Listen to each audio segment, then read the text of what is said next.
大家好，我是曹伟东。最近呢，美国就是在用它的 B-52型的战略轰炸机，在俄罗斯的周边进行这种巡航和演习，并且模拟攻击就是俄罗斯的圣彼得堡。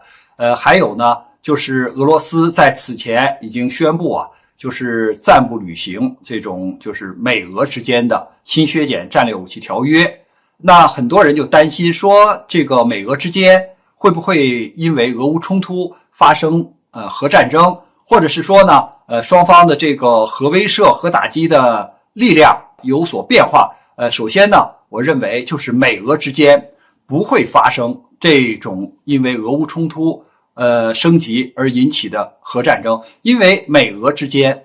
它虽然是有新削减战略武器条约，好像俄罗斯说我现在不执行或退出了，但是俄罗斯它现在把核武器竖起来或者处于一种作战的状态，是做给美国和北约看的，它并不是要在乌克兰战场上来使用这样的核武器。因为俄罗斯来讲，他认为他的常规力量完全可以在乌克兰战场上控制局面，根本就用不着动用核武器，而是说这个如果你美国和北约的这个军队要上场的话，那我就不得不动用核武器了。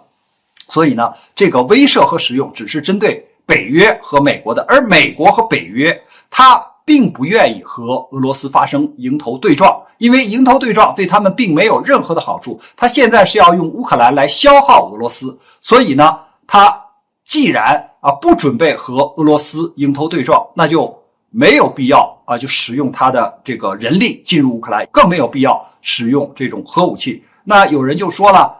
会不会因为就是俄乌冲突双方的核威慑力量特别是海基的核威慑力量发生变化呢？也不会，因为无论是美国和俄罗斯都有非常先进的这个海基核力量，比如说美国是14艘俄亥俄级的战略导弹核潜艇，每艘艇有24个发射孔，搭载的是3X2第5型的多弹头的核弹，并且为了降低使用核门槛，他把这个弹头W76 W88有的已经换成了 B61-12 这种战术核武器，降低使用的核门槛。俄罗斯呢当然它的战略导弹核潜艇的型号要多一些，比如说达尔塔3、达尔塔4还有就是比较新型的北风之神，当然还有北风之神 A 型的这种改进型的，就是搭载16枚到20枚不等的这种战略导弹。它的战略导弹呢是布拉瓦，也叫圆锤也是多弹头的，海中发射的时候可以打到世界上任何地方。当然像达尔塔3、达尔塔4搭载的是青州或者蓝天这样的战略导弹，起码这个都是可以确保对这个对方的陆地上的目标相互摧毁。因为战略导弹核潜艇不是打击水下目标的，它是要打击岸上目标的，它双方瞄的这个目标都是对方的大城市、首都或者是重要的军事基地，所以它仍然保持着一种战略平衡，也就是谁都不敢使用一旦使用之后，那马上对手就会进行报复。而且在这个地球上70%都是海洋，它的这个潜艇数量有很多藏在大洋里边，你很难发现它。一旦发射之后，那基本上一个国家或者是一半的这些城市全都要被毁掉，那就等于是一种相互的就是打击，那这个结果是可想而知的。所以美俄之间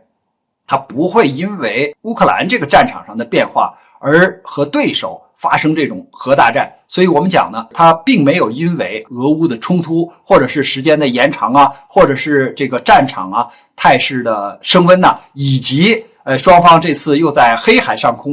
这个飞机在猫捉老鼠的游戏中呢，美国的 MQ9 就是无人侦察机落入黑海，它都不会因为这样的具体的事件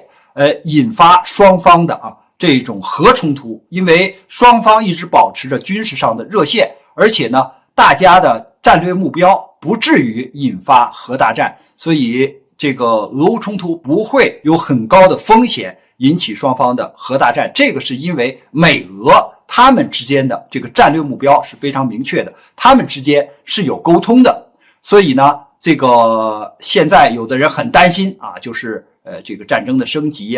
战争的延续或者是这个某个事件的突发会改变双方使用这种核武器的原则或者方式，其实不会的啊，因为这个下一步呢，肯定是按照美国的意图，就是要继续拖、继续打、继续的消耗。那么俄罗斯呢，它在这个过程中也不会退却啊，也就是继续和乌克兰或者是说和北约来进行抗衡。但是呢，双方已经打了1年多了，那这个消耗战还要继续打下去，它的烈度实际上并不会像美国或者是说北约啊所想象的那样继续那么高强度的、高烈度的去打。关于这个话题呢，我们今天先聊到这儿，感谢大家观看本节目，我们下期节目再见。